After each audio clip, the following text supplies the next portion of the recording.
Hi hello నమస్తే welcome to our channel social post. This is మాన్సర్.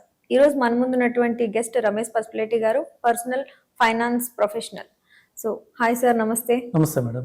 So చాలా మందికి చాలా ఖర్చులు ఉంటూ ఉంటాయి, హ్యాండిల్ చేయలేరు. అలా కనపడని ఖర్చులు, ఊహించిన ఖర్చుల్ని మనం ఎలా హ్యాండిల్ చేసుకోవాలి? హ్యాండిల్ చేయాలంటే ఇంకా అందరికీ సింపుల్ ఒకటే రూల్ ఏంటంటే కంపల్సరీగా 6 months ఎక్స్పెన్సెస్ లేదంటే మినిమం 3 to 6 months ఎక్స్పెన్సెస్ మన అకౌంట్లో ఎప్పుడూ ఉండాలి. వీటినే ఎమర్జెన్సీ ఫండ్ అంటుంటాం.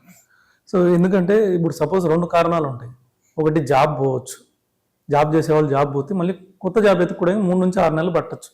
సాఫ్ట్వేర్ జాబ్స్ మనం చూస్తున్నాం, చాలా లేఫ్స్ జరిగినాయి. మన ఇన్ఫోసిస్లో కూడా చూసాం, బలవంతంగా లే ఆఫ్స్ చేశారు. సో వాళ్ళకి టైం పడుతుంది, 3 to 6 months టైం పడుతుంది. ఆ 3 to 6 months ఎక్స్పెన్సెస్ అయితే ఆగవు, ఈఎంఐలు అయితే ఆగవు. సో వాళ్ళ హౌస్ హోల్డింగ్ ఎక్స్పెన్సెస్ అయితే ఆగవు, రెంట్స్ అయితే ఉంటాయి అవి కూడా ఆగవు. సో వీటన్నిటి కోసం 6 months ఎక్స్పెన్సెస్ డెఫినెట్గా అకౌంట్లో ఉండాలి. బిజినెస్ పీపుల్కి కూడా ఏంటంటే ఇప్పుడు ప్రజెంట్ మనం కూడా బిజినెస్లో టఫ్ ఫేస్లో ఉన్నాం. పర్టికులర్గా లాస్ట్ 1 year ఏమైందంటే ఈ కామర్స్ బాగా డెవలప్ అయ్యి కొద్దిగా బిజినెస్ పీపుల్ కొద్దిగా డల్ అయ్యారు. సో వాళ్ళు ఏంటంటే కొద్దిగా కమిట్మెంట్, మామూలుగా బిజినెస్ పీపుల్ కొద్దిగా అగ్రెసివ్గా ఉంటారు. సో వాళ్ళ ఇన్వెస్ట్మెంట్స్ కూడా హెవీగా ఉంటాయి. సో వాళ్ళు డల్ అయినప్పుడు వచ్చేసి వాటికి ఇంట్రెస్ట్లు పే చేసుకోవాలి. వాళ్ళు ఏదైతే వర్కింగ్ క్యాపిటల్ ఇచ్చారో వాటికి ఇంట్రెస్ట్లు పే చేసుకోవాలి, ఎంప్లాయీ శాలరీ పే చేయాలి, రెంట్లు పే చేయాలి. వీటికి సంబంధించి నెక్స్ట్ 6 months ఎక్స్పెన్సెస్ కంపల్సరీ పెట్టుకోవాలి. సరే, ఒక మిడిల్ క్లాస్ ఉద్యోగి చూద్దాం. మిడిల్ క్లాస్ ఉద్యోగి అయితే ఒక జాబ్ పోవడం ఒకటే రిస్క్ కాదు. అనుకోకుండా ఏమవుతుందంటే ఎవరిదైనా మ్యారేజ్ వస్తుంది, ఉన్న ఫ్యామిలీలో మ్యారేజ్ వస్తుంది. అదే దగ్గర రిలేషన్ అనుకోండి, సపోజ్ కజిన్ వాళ్ళ ఇంట్లో మ్యారేజ్ అనుకోండి, మనకి కొద్దిగా ఎక్స్పెండిచర్ అవుతుంది. సపోజ్ దూరం వాళ్ళ మ్యారేజ్ అయినా కానీ మనం అంత దూరం ట్రావెల్ చేయాలి, ఫ్యామిలీతో ట్రావెల్ చేయాలి, లేకపోతే ఒంటరిగా ట్రావెల్ చేయాలి. రెండోది వచ్చి గిఫ్ట్ తీసుకొని వెళ్ళి ఇవ్వాలి.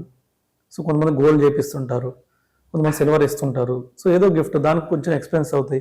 ఇప్పుడు మనం ఏదైతే శాలరీ రాగానే మనం బడ్జెట్ వేసుకుంటాం, బడ్జెట్లో మనకి ఖర్చులు ఎంత, సో మిగిలిన ఎక్కడ ఇన్వెస్ట్ చేయాలి, సో ఇలాగో బడ్జెట్ వేసుకుంటాం. కానీ ఈ ఎక్స్పెన్సెస్ మనం ఎక్కడ రాసుకోం. అంటే నెక్స్ట్ మంత్ మ్యారేజ్కి ఒక 10,000, 5,000 అని మనం రాసుకోం. తర్వాత 3 months తర్వాత ఒక మ్యారేజ్ రావచ్చు, లేదా బర్త్డే ఫంక్షన్ రావచ్చు, మనకు ఒక 2,000 ఉండాలని చెప్పి మనం అంచనా వేసుకోం మనం. ఎందుకంటే ఇది అన్ఎక్స్పెక్టెడ్ వచ్చినప్పుడు ఇలాగ అన్ఎక్స్పెక్టెడ్ ఏమన్నా రావచ్చు.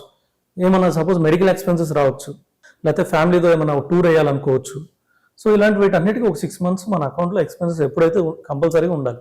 ఇంకా రిటైర్మెంట్ అయ్యే పీపుల్ అయితే కంపల్సరీగా వాళ్ళకి లైఫ్ లాంగ్ వచ్చే శాలరీ వాళ్ళ అకౌంట్లో వచ్చేటట్టు ఒక ఫండ్ రెడీ చేసుకొని ఉండాలి. ఎందుకంటే వాళ్ళ శాలరీ ఆగిపోద్ది కానీ వాళ్ళ ఎక్స్పెన్సెస్ ఆగు.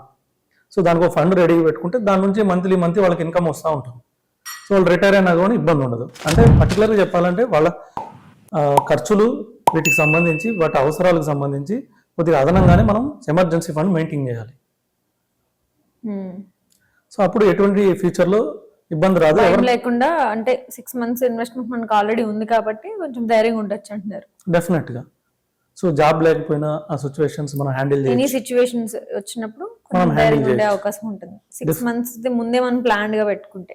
డెఫినెట్గా. Yeah sir, thank you sir, useful information. Thank you so much.